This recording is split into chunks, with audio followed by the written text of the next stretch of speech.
8월 26일 금요일 새벽 예배를 하나님 앞에 올려드리겠습니다. 오늘 우리에게 주시는 하나님의 말씀은 데살로니가전서 4장 1절에서 12절 말씀입니다. 그러므로 형제들아, 우리가 끝으로 주 예수 안에서 너희에게 구하고 권면하노니, 너희가 마땅히 어떻게 행하며 하나님을 기쁘시게 할 수 있는지를 우리에게 배웠으니 곧 너희가 행하는 바라 더욱 많이 힘쓰라. 우리가 주 예수로 말미암아 너희에게 무슨 명령으로 준 것을 너희가 아느니라.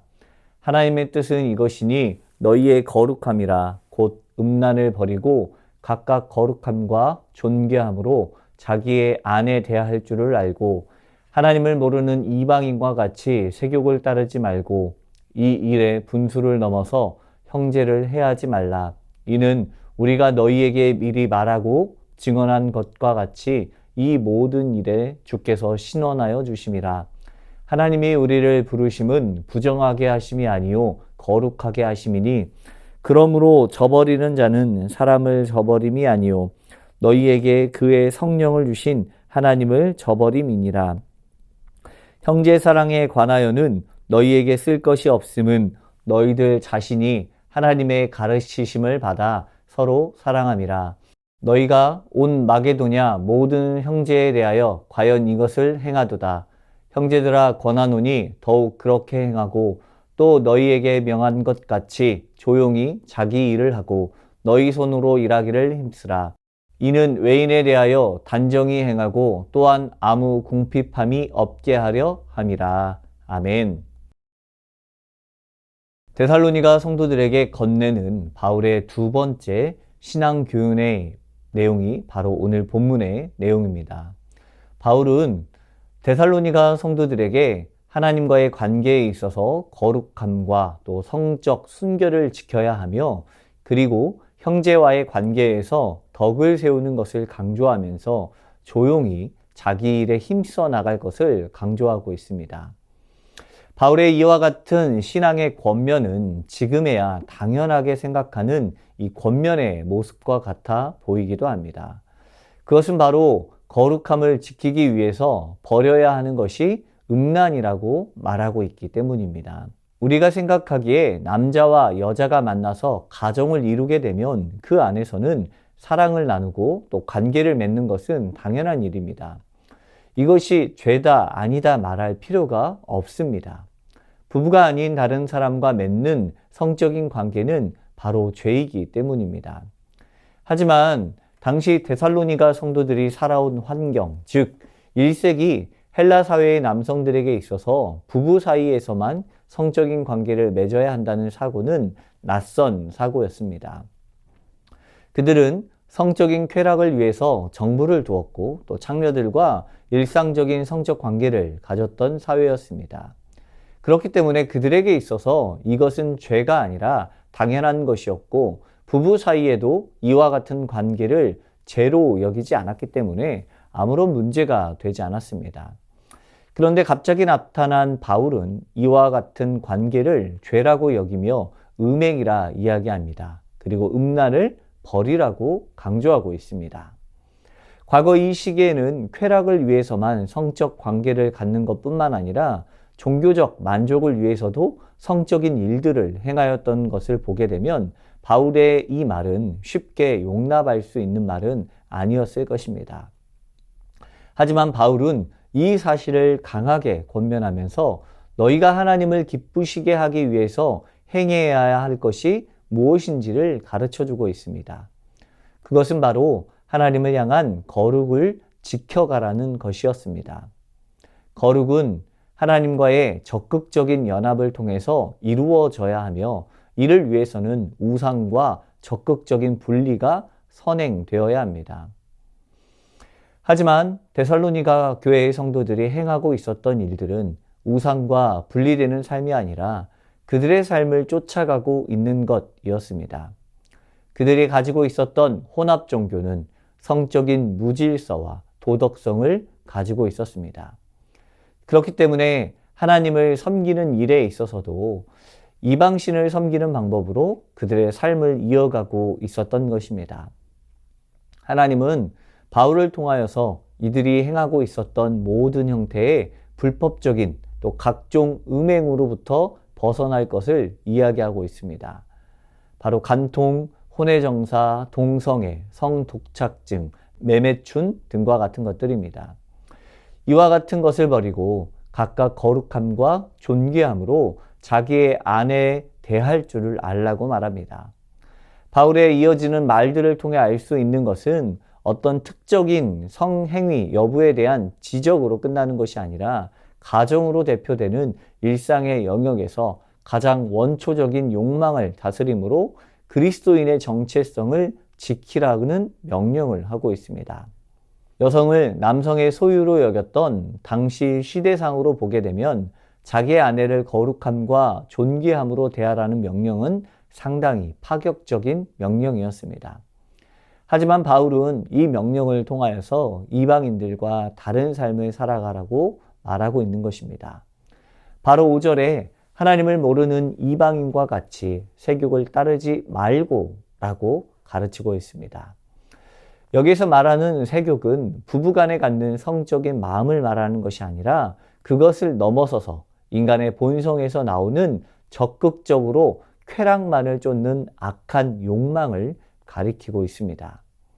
이 마음에는 단순한 쾌락을 쫓는 욕심도 있었으며 이방 신을 향한 성적인 묘사에 이르기까지 여러 부분에 있어서 혼합된 욕심으로 가득 차 있었습니다.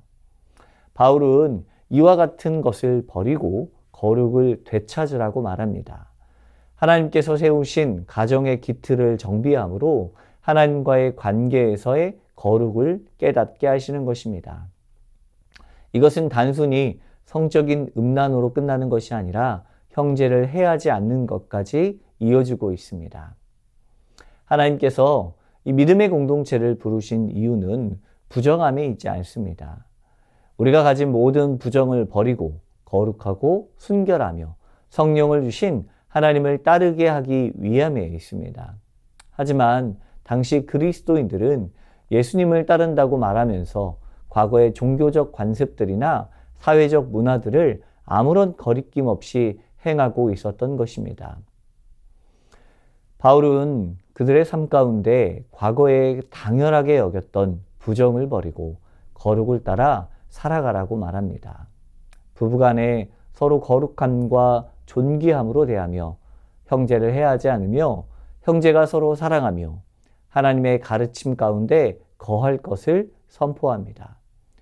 그리고 더 나아가 하나님께서 오늘 나에게 맡기신 일들에 있어서 최선을 다하는 삶이 바울을 통해서 우리에게 주신 하나님의 뜻임을 기억하길 바랍니다. 이 모든 일은 타인을 향한 것이 아니라 바로 나 자신에서부터 시작해야 하는 것입니다. 성경의 가르침을 배운 대로 나부터 행하고 또 그 일에 더욱 힘써야 합니다. 각각 자신의 삶을 책임져야 하고 하나님 앞에서 어떻게 살아가고 있는지에 대한 책임의식을 가져야 합니다. 따라서 모든 사람은 그리스도를 닮은 성품과 습성을 개발하고 사역에 참여하는 임무를 다해야 할 것입니다. 이 일을 위해서 그리스도인들은 자신의 공동체에서 겪는 고통과 어려움을 함께 짊어지고 가야 합니다. 우리는 서로 도우며 서로의 짐을 나누어야 합니다. 그리고 다른 하나는 각 개인이 져야 할 책임과 하나님 앞에서 가져야 할 책임의식 또한 분명하게 간직해야 합니다. 내가 감당해야 할 일들에 있어서 최선을 다해 감당하며 그리고 난 이후에 서로가 서로에게 도움이 될 수 있는 일들을 찾아가길 바랍니다. 가정 안에서 또 부부 안에서 거룩과 성결의 모습을 지켜가며 형제의 의를 지켜 행하는 참된 그리스도인의 모습이 바로 오늘 우리 안에 세워지기를 축복합니다. 말씀을 붙들고 기도합니다. 하나님과 가정, 성도와의 관계 가운데 더욱더 힘써 순종하는 삶으로 나아갈 수 있게 하옵소서. 순결한 삶의 모습으로 설 수 있도록 신앙과 가정 안에서 구별되는 바른 신앙의 삶을 살아가게 하옵소서. 마주하는 모든 이들에게 최선을 다하며 함께 걸어가며 또한 나에게 주어진 일에 열심을 다하는 그리스도인이 되게 하옵소서.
나라와 열방을 위해서 기도합니다.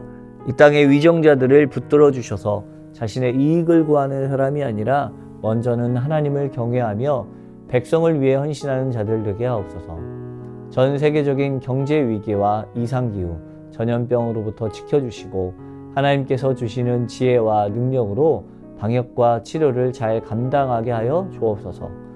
한국교회의 목회자와 성도들이 기도의 무릎을 꿇고 환난 가운데 함께 하시는 하나님을 경험하게 하옵소서.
교회를 위해서 기도합니다. 광주 새순교회가 하나님의 나라의 의를 이루는 교회와 성도들의 삶이 되게 하옵소서.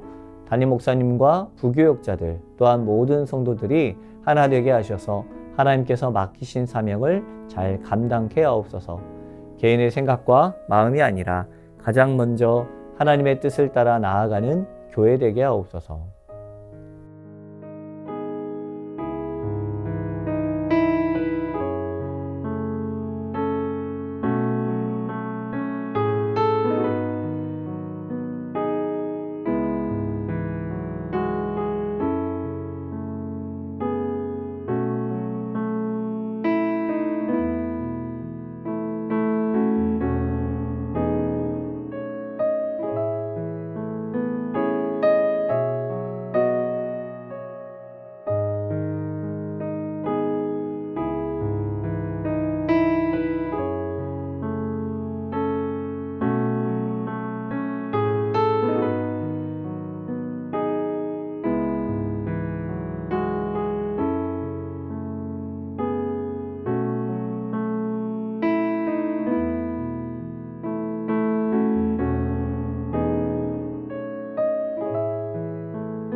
선교사님을 위해서 기도합니다. 오늘은 과테말라 도이치안 노행자 선교사님을 위해서 기도합니다. 선교지에 확진자가 다시 늘고 있습니다. 주님께 의지하는 믿음으로 극복할 수 있도록 순회사역과 왕진을 통해 모두 주님을 만나고 건강이 회복되도록 구제사역이 중단되지 않도록 주님의 때에 선교센터를 주시도록 도선교사가 허리를 다쳐 거동에 많은 불편함이 있습니다. 주신 사명 잘 감당할 수 있는 건강 주옵소서. 이어서 방글라데시 스리랑카 박수키 선교사님을 위해서 기도하겠습니다. 방글라의 시드센터가 예수님의 복음의 통로가 되고 그 지역에 선한 영향력을 흘려 보낼 수 있도록 스리랑카 비자를 3개월 더 연장을 했습니다. 8월 23일까지 학교 비자 진행이 원활하고 언어를 배우는 데 지혜와 지식을 더해 줄 수 있도록 스리랑카 위에 주의 긍휼이 내리고 특히 기독교인들이 깨어 기도하는 시기가 될 수 있도록 영육을 지켜주시도록 기도해 주시길 바랍니다. 환우분들을 위해서 기도합니다. 문현자 권사님, 권우순 권사님, 이미남 권사님, 추명우 성도님, 추승민 형제, 이춘실 집사님, 김인혜 집사님, 최혁기 성도님, 이길태 집사님, 김찬준 집사님, 김영자 권사님, 정순금 권사님, 김봉남 권사님, 김광순 집사님, 박문천 집사님, 노성빈 형제, 최일랑 집사님 아버님을 위해서도 함께 기도하도록 하겠습니다. 이후에 개인 기도로 나아가겠습니다.